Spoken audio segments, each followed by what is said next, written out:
Welcome back to Power Breakfast on CNBC-TV18. Now let's shift focus to some earnings that were posted post-market hours. Yesterday, we had ITC that reported a mixed quarter that came in Q4. Some misses and there were some hits as well.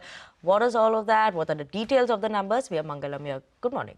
Good morning. So ITC reported what would be a mixed set where there were some hits and some misses in the fourth quarter. So let's break it down. What's good, what's not. For starters, it was numbers reported ex their hotel demerger business. So you would have to adjust for that as well.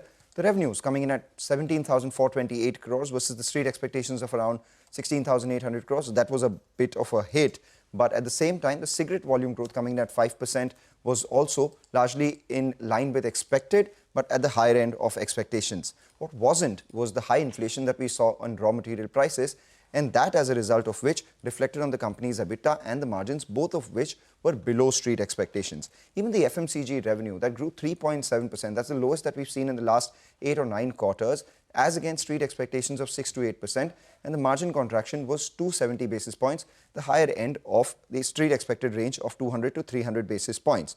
Why is that happened? It's because of weak consumer sentiment. In fact, if you look at the cigarette volume growth, no problems out there, 5.5%, 5% out there. The FMCG margins, though, have been on a declining trend at 6.3%.